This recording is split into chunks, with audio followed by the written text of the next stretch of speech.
when parents interact with children using stories, and stories are just a medium, stories are just a tool to generate more vocabulary for relating to your child. Because if there are no stories, what will you talk about?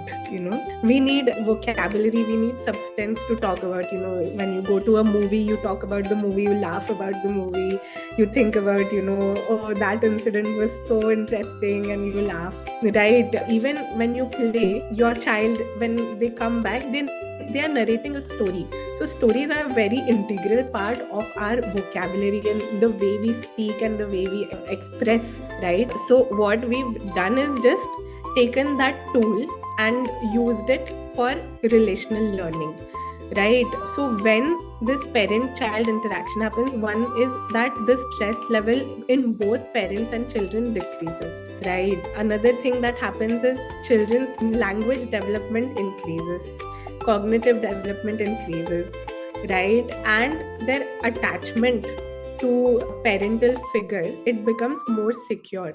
We'll continue with the Q&As. Mr. Shmuel, and ask your question. Okay, thank you very much. A very interesting presentation. And I want to ask you a question. How, according to your opinion, playing stories can support improvement parent-child interaction among poor and low socioeconomic families? Lower socioeconomic. Yes. So in general, as with all stratas of society, I mean, I'm sure it happens differently for different qualitative and quantitative interaction that the parents have with the children. I think primarily stories and narrating stories to kids, when it's done in a very gentle, two-way interactive street, if it's a two-way interactive street, I think it forms secure attachment style in children when they grow up. When parents interact with children using stories, and stories are just a medium, stories are just a tool to generate more vocabulary for relating to your child. Because if there are no stories, what will you talk about? We need vocabulary, we need substance to talk about. When you go to a movie, you talk about the movie, you laugh about the movie, you think about, oh, that incident was so interesting, and you laugh, right? Even when you play, your child, when they come back, they are narrating a story. So stories are a very integral part of our vocabulary and the way we speak and the way we express, right? So what we've done is just taken that tool and used it for relational learning, right? So when this parent child interaction happens, one is that the stress level in both parents and children decreases, right? Another thing that happens is children's language development increases, cognitive development increases, right? And their attachment to a parental figure, it becomes more secure, right? And then they develop very good tools for secure attachment somewhere else. Once you've secured an attachment with your child, the child feels secure around you, they're not anxious or they're not missing the parents so much. Yeah, they develop very interesting ways to relate with others in their life. They become more safe and more secure. So these are the impactful skills that the kids learn from storytelling and play. Yeah. And parent-child interaction. Yeah, this is a very important question, sir, that you have pulled up. And it is, I just wanted to share a little bit about the current reality. For centuries, India had culture of stories through which pathways were shown to people on what is right and what is wrong, be it the Ramayana, be it the Mahabharata, be it the Bhagavad Gita. And this was a part of the curriculum. And after independence, it has gone out of the curriculum. Previously, even if a lady was studying up to the 3rd class, she knew how to read and write. And she knew all the books, she used to read them. And my own grandmother, that is, I actually didn't have grandmothers, my father's sisters, that is, they used to tell us so many stories. If you don't wash our legs while entering the house, she would tell me about the story of Harishchandra Prasad, where he didn't wash the backside of his legs. So hence, this is all the pain he went through. So now the current situation in the past few decades is the socially unprivileged are in a very, very dangerous situation. The maid who cleans the house is actually buying online diapers because we are using online. We are buying diapers and she's spending it, that kind of money. But how is she playing with the child previously? For centuries, no matter what social strata you belonged in, you used to tell stories and teach your kids what's right. You know what they're doing now? Giving a phone to eat right from when they're 6 months. It is a grave situation. Yeah, I mean, it is a lot of grave things can happen if there is no positive stimulation. Yeah. That is very important, and it cannot happen all digitally, right? It has to happen in person. How will you create the feeling of being seen, which is one of the most important things for humans, is to be seen, right? Be seen by your parent, be seen by your relatives, be seen by your friends. They need to know who you are. So how do we replicate that digitally? That doesn't happen, right? So the only thing is like, try and spend more qualitative time with your children, be it just 15 to 20 minutes a day. If there is quality, if you're including all the strategies, you're thinking scientifically, you might be able to, do a lot less harm to your kids than just blindly parenting. But yeah, that is my answer to this, because yeah, the reality of this country is pretty grave, especially when it comes to lower socioeconomic systems. Also, there is no vocabulary there to learn things also, right? We're at least like attending these webinars and learning how to do this, how to parent and what to do. These are strategies that are very important to explain to this to the lower socioeconomic strata. It's I mean, the way I think about it is to modify the language, right? To modify the training patterns, to include more role plays, to include more tactile learning is how we will be able to do it, because digitally it will get very difficult for. Yeah, so yeah, I mean, this is one of the things that I would really like to do in the future, is to work in government schools or get parents there. We've done this before. We've done this at an urban level. Like, we had like an urban planning project where we had Anganwadis participate in this, and all the parents were there, and we taught parents and kids how to think visually about their emotions, and it went really well.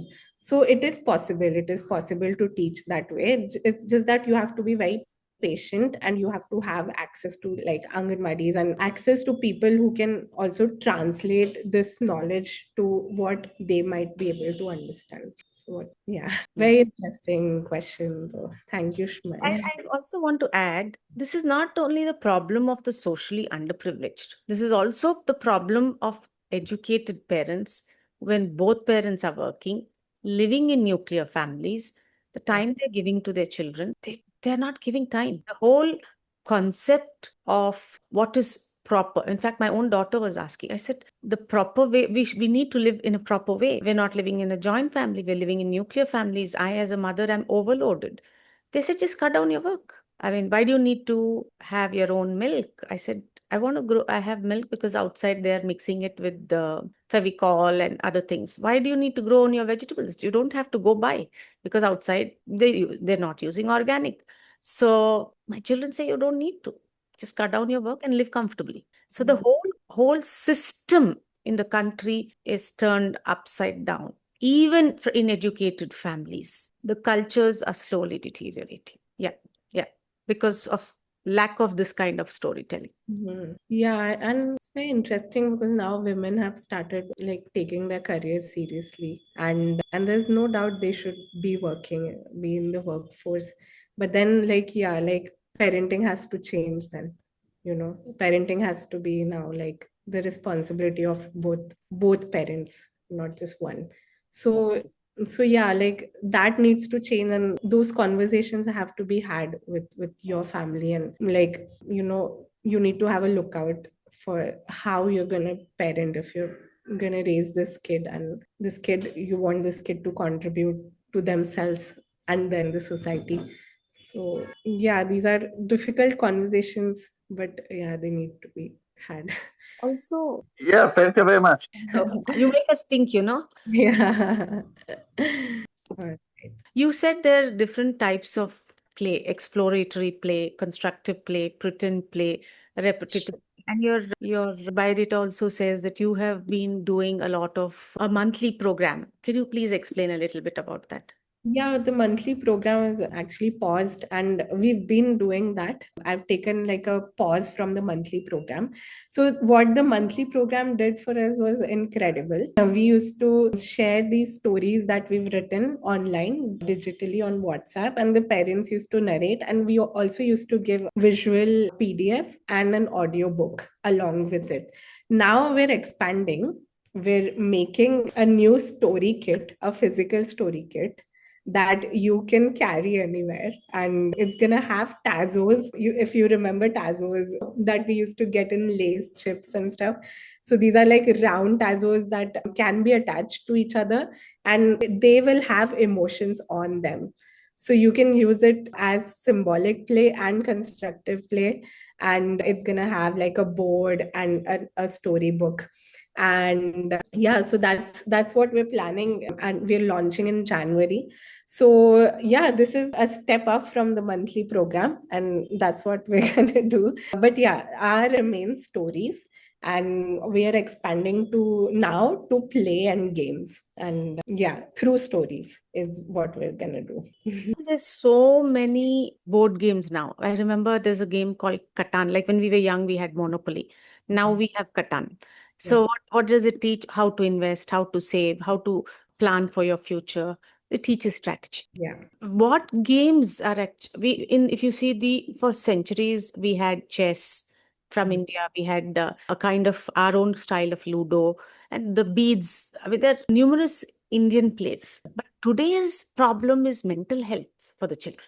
Yes. Are there any games to list out what are the different kinds of problems? Like one of the game you just picked up is saying no. One of the talks you want to do is about talking about boundaries. Your talk. So are there any? There is a need for such games, but Yeah. are there any such games in the market? Are there any such books which are made by Indians for the Indian market? Yeah, there is something called emotion wheel. That's something that I've seen where actually, when you name your emotions, a lot of your problems are solved because you're naming the emotions and expressing. That is a kind of a boundary. So, that is the precursor to learning about all these complex subjects. So, if you can just get your child an emotion wheel of how they're, feeling at that moment, you've done like the foundational work that there is. So that is available. I'll actually make a list and share. But yeah, this is the stuff that we do, talking about boundaries through stories. I haven't found any brand that does the same thing through stories, or teaching these complex subject in very easy forms. So that's why we're actually expanding to games. But this is not going to be a game, but it's just an open-ended play thing where you can construct, where you can explore your emotions, where you can read the story and see what the character is feeling. So that is something that I wished that our stories had these props. So then we're like, okay, let's make it, and then let's launch it. So that's what we're gonna do in January. And the monthly program we'll start once this has launched, because for monthly program we had to write a lot of stories, and that's a lot for a small team. So but then yeah, if someone's new and wants a monthly program, we're always there like after January. So yeah, that's where we're at. Okay. So when you were saying that they were repetitive regulative play, can you say a little bit about that? Yeah. So in the autistic community, it's a very common type of play. It doesn't mean that if your child is repeating something or doing a behavior, it doesn't naturally mean that they're autistic. But for autistic people, stimming is something that is very regulating. So for example, this is a type of stimming. right? Clapping or listening to the same song again and again. Swinging, swinging is also a repetitive play because how, like, it goes on and on, it's infinite, right? But it regulates you. So when you swing a baby, it gets so stress free, it gets regulated, it stops crying. So that is the number one very good example of repetitive play, right? So everyone, like all human beings, need some kind of repetition to feel a bit regulated. You have these rocking chairs, right? If you do it again and again, you just feel good, right? Even like tearing papers or drawing patterns, that is also repetitive play. So yeah, so these kind of things are very meditative in a way, and kids are naturally inclined to do it, maybe draw patterns on the walls. Or I remember I used to draw a, a pattern so many times, like I would do it on the floor, and I still remember the pattern, I still draw it sometimes. So even henna, mehendi, is kind of a repetitive play. Somebody might have thought like years ago that, oh, this actually feels very good to draw, and the culture of henna started. And if you've practiced drawing mehendi on somebody, you will know how good it feels. These are patterns that are coming out of your head and it feels amazing. So that is also repetitive play. So there are many kinds and many examples of this. Okay. Yeah. Is there age appropriate games that you can suggest? Yeah, for 0 to 3, I would suggest board books, rag books. Rag books are those cloth books that you can open and close, fabric of any kind that they can touch, different kind of sounds that they can hear. Basically, 0 to 3, you're introducing your child to the world, right? So they need to touch things, feel things, hear things. So all those things that you see in the market that are made out of fabric or any kind of stories that are on fabric are really good for your toddlers. Post 3 to 6, I would suggest a little bit of rule based games. I mean, not very rule heavy because then they'll get overstimulated. But yeah, stories, and say something like snakes and ladders is also good for 3 to 6, but they don't have to focus too much on the rules. Just play. 3 to 6, just focus on open ended play rather than rule based. Give them something to draw and they just draw. Recently I saw something Skillmatics is doing, a foil fun. That is also really cool repetitive play where they're designing these foils and putting them in holes. So this also improves your fine motor skills. And yeah, so this is good for like 3 to 6. Post 6, you can target like more complex structures. 6 or 7 is a good age to introspect and think about different rules and strategy and stuff. So age appropriate would be, yeah, there is a lot of stuff available on Skillmatics. It's a good brand. So any kind of kit or constructive play. And if you're looking at a strategic would be like our old board games of chess or shatranj or all these rule based board games be good after 7, I feel. Yeah, there's a lot of things, but yeah, this is just like I remember when I was taking care of my children when they were young, I remember buying a book which actually told at what age, what skills to teach, what games to play with them. Is there any such book available right now in the market? yeah. Oh, a book. Yes. To check, but milestones are readily available Oh, online. no. Like you said, 0 to 3, what issues do they face? How do we address it? Yeah, there's a lot of literature online. So I'll actually make a list and send it to you. It is, I mean, it's a big research project as to like what happens. So speech pathologists, we study what development milestones that kids reach from the age of 0 to 14, right? So there are many different scales available, right, that map the milestones. So when does the child start saying baba ka? For each sound, because the ka sound comes later or ra sound comes much later in life.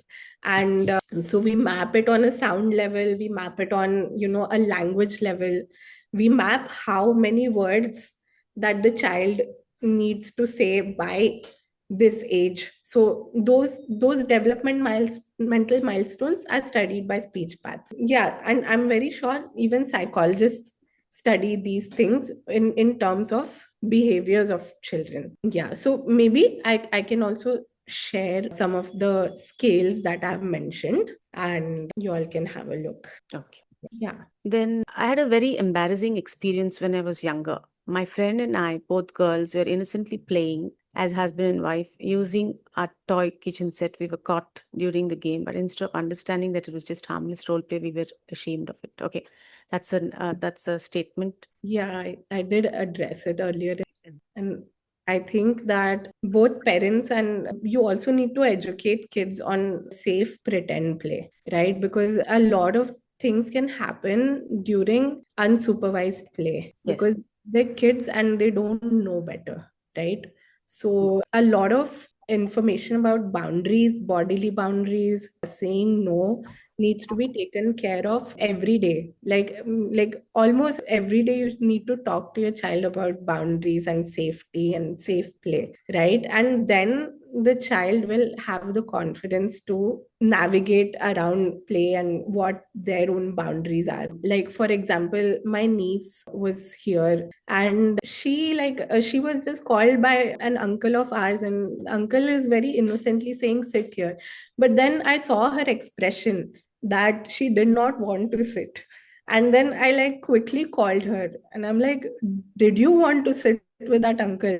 And she said, no, no. And then I told her, we in the Bible story, we learned how to say no. You should say no when you want to say no. Don't say yes, right? And pause and think if you want to go and sit with that uncle. So then she, got the concept of these boundaries. If she doesn't want to, she can just say no. And if the uncle, even if he feels bad, it's not the child's responsibility, is what. So yeah, this might be a separate example, but yeah, I think during that time there was not enough knowledge on how kids play and what might happen. So it is a fear that was enacted on the parents' behalf. But now with so much information around, you can educate your kids and also be educated yourself to make sure that the pretend play, even if it's happening, it's all innocent, it's safe for the child. That is the number one priority that you need to have. Yeah. You have mentioned an extremely critical thing. Today, children as even 1 year old need sex education because we've become nuclear families. We've become closed families where you just have one son, and he doesn't know how the female body looks like. He wants to know. He's curious. And there's so many stories you hear. They want to touch your breast and see is it soft, is it hard, how does it look, how is it different? Or they will ask a friend to show what it is at 2 years, 3 years. They don't know whether it's right, whether they don't know whether it's wrong. What are the one excellent way of educating is books, schools. So, and parents are unaware of this. In fact, there was a beautiful show done by comedian Zarna Garg. It was so good, but there is no such, even if there could be more YouTube videos on this, it would have been great. This is a topic that needs to be addressed today, right? Nothing wrong. It's just children need to be educated. Yeah, because they're naturally very curious. All of us are. You can't always supervise them. But yeah, like safely teach them their bodily boundaries. If a child asks them to show their private parts, like the natural reaction should be no, right? Because it is something that, I mean, as a parent, it's your responsibility to talk about like these bodily kind of boundaries, because then otherwise it kind of leaves an impact even if the act was kind of innocent. So, yeah. So what's the right way? If a 1 year old child says, how does a girl look? Boy says, how does a girl look? What's the right way to address it? I mean, I'll need to think about it. If it's 1 year old is like very, very young. 2 years old? Yeah, I think maybe clay. Maybe? Clay can be an interesting way to like a constructive play sort of a thing without being very explicit. Okay. Naming the parts just normally, being very casual and normal about naming the parts. Well, yeah, it's subjective and each parent has their own method of doing it. And you can basically have a very safe conversation that, okay, like these are your body parts and these are a girl's body parts, right? And maybe like this is how like a girl's body looks like, but then not showing like this explicitly, but yeah, this is how it looks like, and it is very, very normal. Like normalize it to an extent where it's not that interesting anymore. While stimming repetitive play keeps autistic kid regulated, how can we help him to also observe things happening around him so that he gets to experience them, which might also improve his play creatively? Yeah, don't stop stimming. I mean, don't push your child to stop stimming, because see, stimming is a secondary behavior. So if you see your child, they're stimming, okay, like they're doing this, but what you don't notice that they're also observing with their ears, with their, that they're very observant about the context. Maybe they might not look at the object like you. They might look and just look down and stim again. That's their way of observing different things in nature, or improving. Like it's their way to play and be creative. So, and autistic kids are naturally very, very creative, so you don't have to worry too much about the stimming thing. Just treat it as a very normal part of their life. With this, yes, we'll conclude. All the question and answers are over. Thank you so much for Apramita. Thank you.